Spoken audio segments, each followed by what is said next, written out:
Father, we thank you, Lord, this morning. Father, we appreciate your holy name. We thank you, Lord, this morning for your word. Father, put to also, God, understanding in our heart. Put to also, God, knowledge and wisdom in our heart. In the name of Jesus Christ we pray. Amen.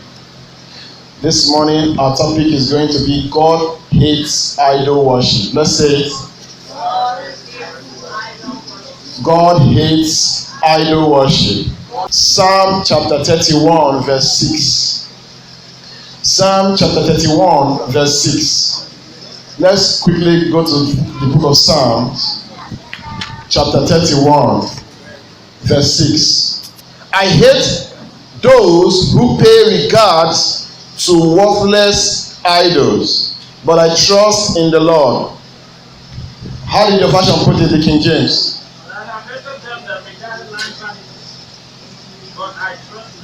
But I trust in the Lord. Again? He perverted them that hate that what? That hated lie. Psalm chapter 31, verse 6. But I trust in the Lord. Amen. This morning we're going to look through God's agenda on idol worship. And we're going to see the meaning, the true meaning of the word idol, idolatry, and what it means to idolize something. We're going to look deeply into the word. You know, the word idol is not really a demonic word or a witchcraft word. The word idol, if you look at the dictionary, if you have your phone, please open your dictionary. This is on the school. Open your dictionary so you check for the word idol. The meaning of the word idol is a person or thing that is loved and admired very much. So open your dictionary so you see it, so you flow with me. So that when you're asking your question will come based on fact. Amen? Alright, the word idol is not a witchcraft statement. It's not a demonic statement. It's a very sweet statement, actually in your dictionary. It says a person or a thing that is loved. When you use that as an English student as a noun to represent a person or a place, or anything, you idolize something, you make it something that you really love. Now let's look at the word idolatry. Please open with me with your dictionary. You have dictionary in your phone. I believe you have that in your phone. The practice of worshiping status as gods. Idolatry. This is also used as a noun. If you check your dictionary, you see it. Or number 2, too much love. We are bringing that of idol into the meaning of idolatry now. Too much love or admiration for someone or something. Amen. To practice worshiping status as gods. In other words, the word idol makes us to understand that when we love something very dearly, when we raise something in high esteem above God,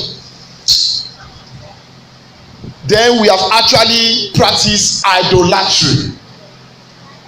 Many white people today, I believe you have watched movies. If you never go there, at least you have seen white people. You will discover that they idolize people. Now let's go to your dictionary and look for the word idolize. Can be used as a verb. When you are referring to something, like when you are trying to complete a sentence, the middle word there, the verb. Okay? He idolized this, I idolize that, and all that. So it means to admire or love somebody, you see. The meaning is centered around love and admiring something, somebody. When you idolize something, you do not just love that thing or someone, you add, check a dictionary, you see very much. You love or admire that thing very, students, very what? Aha. God hates idol worship. God detests it. Praise the Lord. In the book of Exodus chapter 20, verse 3 and 4, He said, you shall have no other God beside me. You shall have no other God beside me. Verse 3 said, you shall not make for yourselves a carved image or any likeness. Underline that word, any likeness, in your Bible. Translate my version. Or any likeness of anything that is in heaven above or beneath the earth, that is in the water under the earth. Verse 3 said, you shall not bow down to them or serve them. Praise the Lord. From time past, we see that one of the behaviors that displeases God a lot is idol worship. What detains God a lot in our lives, in humanity, is idol worship. We'll come to different aspects of what we mean by idol worship, because now we have defined it by what something you love. So in other words, you may say, I don't have a statue in my house. I have not made any image in my room, or I don't serve trees. But remember, I did not mention the molding of things when I started. By the definition, by reason of I said, by what you love or admire too much. Praise the Lord. Praise the Lord. So God detests idol worship so much from time past. Usually, what comes to mind when we talk about idols are images of gods. When I'm talking about idols right now, and the first time at the beginning statement I said, the word idol is not a demonic word, a witchcraft word, it's actually a sweet word. Now, what comes into your mind immediately was that of image of any gods, of a small gods that people keep in altar or shrines to worship, or a certain paganic practice. But ideally, they call it what? Idol worship. Idol worship is a lot more than what you think. It's a lot more than image in your room, the tree you worship, or the water you reverence. As we look into the Bible from Exodus chapter 20, verse 3 to 4, remember God said that you shall have no other God beside me. Many of you love. Now, I said in the definition, you have to underline the word love. And then you also have to underline the word admire, or to admire something too much. If you are taking note, please, too much should be there, because if you idolize something, that means there's too much in it. When you give all your time, your essence, you give all your strength, your being to something, you have actually idolized that stuff above God. Many of you, your handset, let's start from your mobile phone. See, your mobile phone has become a god to you. It determines your time, your thinking, your reasoning. If they ask you a question, the next thing is Google. If they ask you this, the next thing is YouTube. The next thing is Facebook. The next thing is Twitter. The next thing is WhatsApp. Information today in church are passed through this medium. So, therefore, we don't even know when we render reverence, the act of worship, to what we rely on for information, for communication. We do not really understand that we have assigned a place of worship to that thing that's supposed to aid our communication. I'm starting with the mobile phone because there you will carve that image in your mind. When we talk about idol, that image in your mind will be seen as your phone, your mobile phone. Should we leave your mobile phone? Because I know a lot of you play games on your mobile phone, like me. I know a lot of you give more time than God to your devices, your appliances at home, your phone, your televisions, your subscriptions to channels.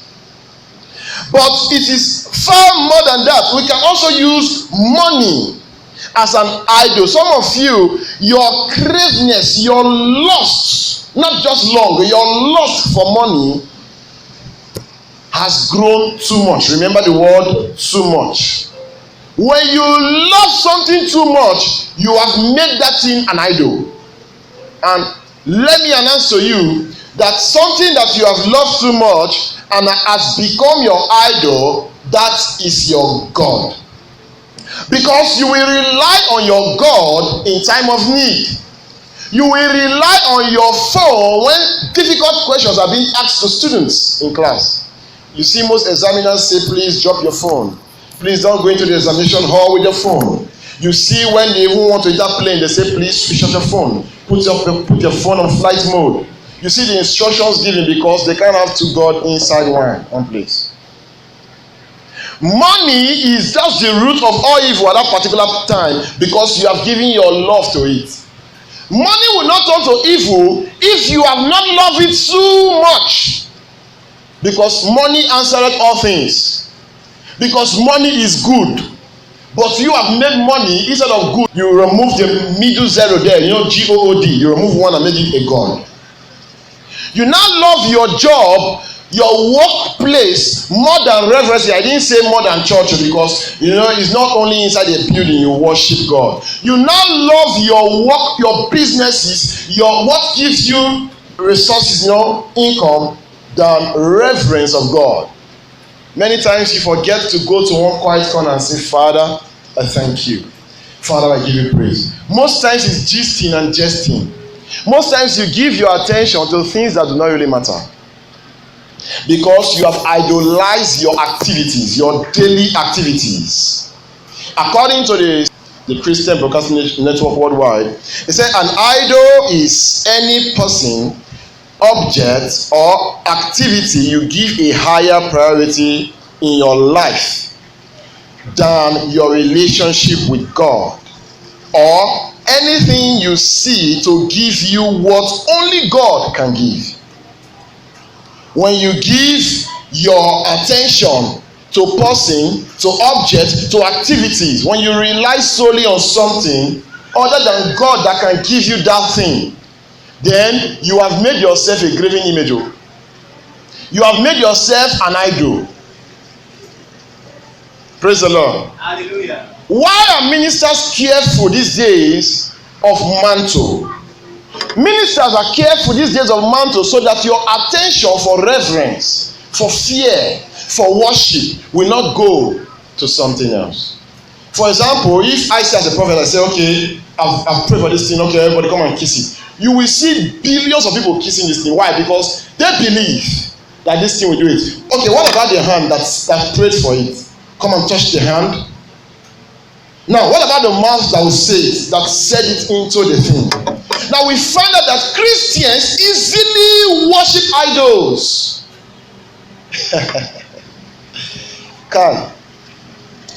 This, why? Let me tell you the secret why prophets pray to sand, pray for a cloth mantle so that it will work for people. Because that particular object, for example, I say, anybody that touches this thing will be healed. Now, because my faith sometimes as a human being can shift.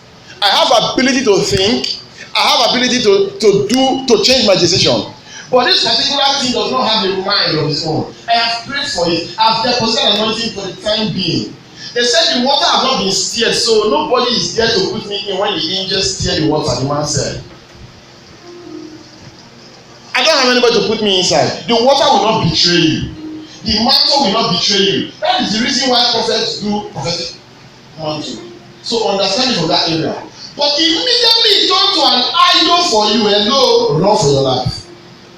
Run for your life because even this thing can receive worship and praise. As it's playing the keyboard, this thing can receive worship and praise. Psalteries, can receive harp, can receive drum. This very thing can dance to music. Do you know that?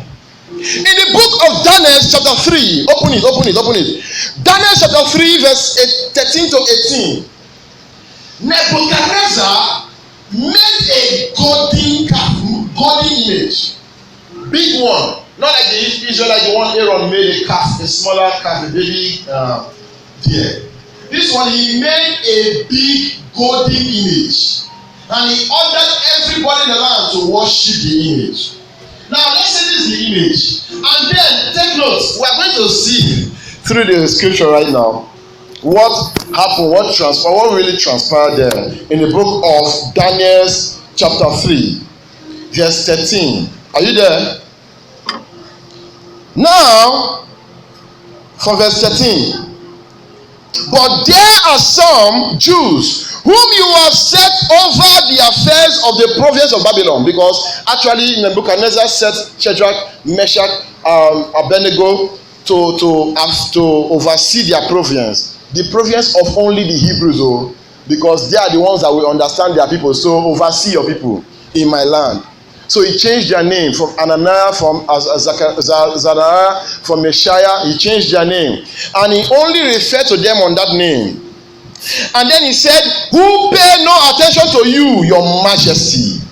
They neither serve your gods nor worship the image of gold you have set up. Now that image of gold, I wanted to announce to you so that you understand. That image of gold is money.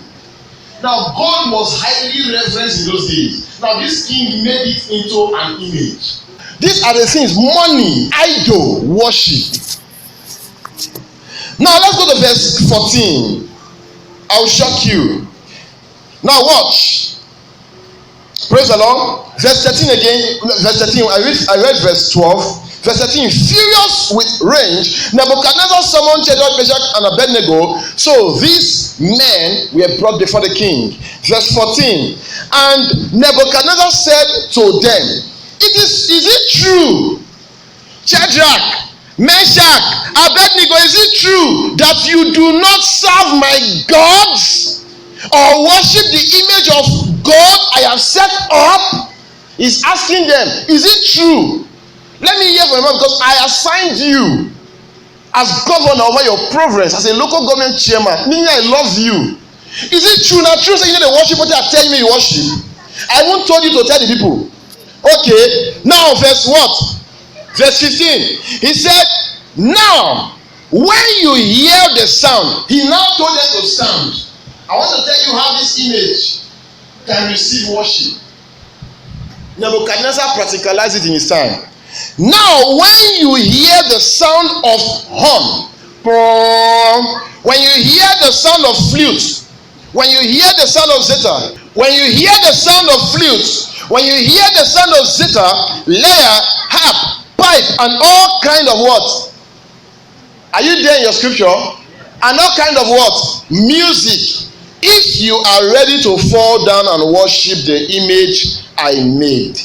Very good image I made. But if you do not worship it, you will be thrown immediately into a blazing furnace. Then what God will be able to rescue you from my hand? Praise the Lord. Going to read the last verse there. We still have 2 more verses there. Shadrach, Meshach, and Abednego said what God told them not to do. He told them, he quoted the book of Exodus, chapter 20, verse 3. He said, Shadrach, Meshach, and Abednego said, King Nebuchadnezzar, we do not need to defend ourselves before you in this matter. Then they now quoted that scripture, said, if we are thrown into the blazing furnace, the God we serve is able to deliver us from it, and he will deliver us from your majesty. Then verse 18 said, but even if he does not, we want you to